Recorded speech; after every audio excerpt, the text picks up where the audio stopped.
ایک بار حضرت رسول خدا صلی اللہ علیہ وآلہ وسلم کے پاس کہیں سے کچھ سونا آیا۔ آپ صلی اللہ علیہ وآلہ وسلم نے وہ سب صبح ہوتے ہی خیرات کر دیا۔ اس کے بعد ایک سائل آیا اور اس نے کچھ مانگا، لیکن آپ صلی اللہ علیہ وآلہ وسلم کا ہاتھ خالی تھا، کیا دیتے؟ چونکہ حد درجہ نرم دل تھے، اس لیے اس سائل کے خالی ہاتھ جانے کا سخت ملال ہوا۔ خدا نے یہ آیت نازل کی، ولا تجعل يدك مغلولة إلى عنقك ولا تبسطها كل البسط فتقعد ملوما محسورا۔ نہ تو تم اپنے ہاتھوں کو گردن ہی میں باندھ لو اور نہ اتنا کھول دو کہ ملول و مغموم بیٹھے رہو۔ پس یہ تمام آیات و احادیث ان افعال کی ناسخ ہیں جن کو تم نے بیان کیا ہے، اس کو بھی جانے دو۔ حضرت ابو بکر جنہیں تم صدیق کہتے ہو، وہ بھی اپنے عمل سے ثابت کرتے ہیں کہ تمہارا خیال غلط ہے، باوجود کہ خدا نے ثلث مال کا اختیار مرنے والے کو دیا ہے، مگر انہوں نے اپنے مال میں سے 1/4 کی وصیت کی، اور اگر وہ ثلث کو بہتر جانتے تو اسی کی وصیت کرتے، بلکہ اگر سب مال کا خیرات کر دینا خدا کے نزدیک اچھا ہوتا تو وہ ثلث کی حد ہی نہ لگاتا اور ثلث سے زیادہ کے اختیار کو نہ روکا جاتا۔ حضرت سلمان فارسی کو جو حصہ مال غنیمت وغیرہ میں ملتا تھا، باوجود فقر و قناعت کے اس میں سے اپنے سال بھر کا خرچ نکال لیتے تھے اور باقی راہ خدا میں دے دیتے تھے۔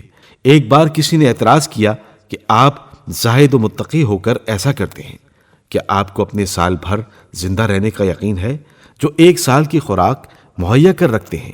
فرمایا، تم میرے دوست ہو کر کیوں میری زندگی کی امید نہیں رکھتے اور میرے مر جانے کے خیال کو میرے جینے کے خیال پر ترجیح دیتے ہو؟ کیا تم نہیں جانتے کہ جب آدمی کے پاس سال بھر کے گزارے لائق اناج وغیرہ موجود رہتا ہے تو وہ دنیا و آخرت کے کام دل جمی سے انجام دیتا ہے، اور خالی ہاتھ آدمی کا دل ہمیشہ پریشان رہا کرتا ہے، کوئی دینی یا دنیاوی کام اس سے اچھی طرح نہیں ہو سکتا۔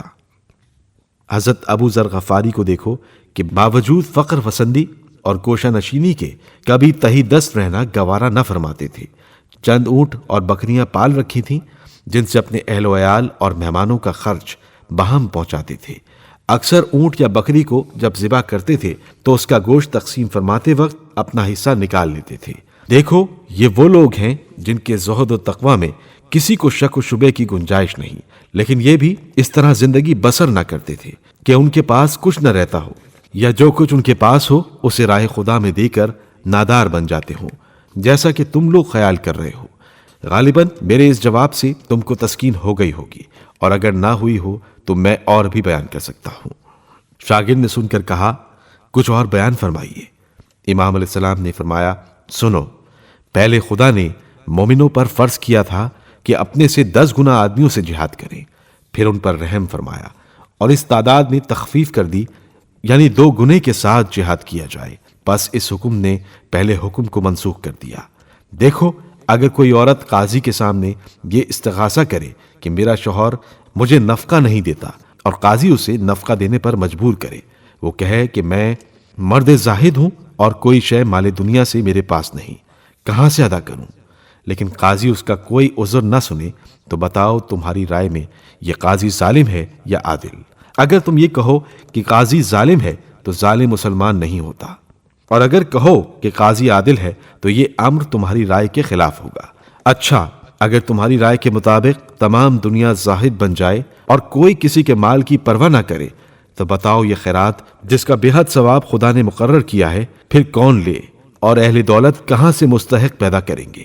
بات یہ ہے کہ تم نے کتاب خدا اور سنت رسول صلی اللہ علیہ وآلہ وسلم کو سمجھا نہیں، اور اپنی نادانی سے اس کی اصل حقیقت تک نہیں پہنچے، نہ اس کے ناسخ و منسوخ کو سمجھا، نہ امر و نہی کو معلوم کیا۔ کیا تم اتنا بھی نہیں جانتے تھے کہ حضرت سلیمان خدا کے پیغمبر تھے؟ انہوں نے خدا سے ایسی بادشاہت مانگی جو کسی کو نہ ملی ہو، خدا نے ان کی دعا قبول فرمائی اور ویسی ہی بادشاہت ان کو عطا کی، کسی نے ان پر اعتراض نہیں کیا۔ اسی طرح ان کے پدر بزرگوار حضرت داؤد علیہ السلام بادشاہ تھے، جناب یوسف علیہ السلام عزیز مصر بنے، سکندر ذوالقرنین خدا کے پیارے بندے تھے، ان کو بھی خدا نے مشرق و مغرب کی سلطنت عطا فرمائی۔ پس اے لوگوں، خدا سے ڈرو، اس کے اوامر و نواہی پر کاربند رہو، جس بات کو نہیں جانتے ہو اسے جاننے والوں سے پوچھو، جاہل اہل علم سے رتبے میں ہمیشہ کمتر ہوتے ہیں۔ یہ جواب سنتے ہی سفیان ثوری کے شاگرد چپ چاپ وہاں سے اٹھے اور چلے گئے، اور ان کو لب کشائی کا موقع نہ ملا۔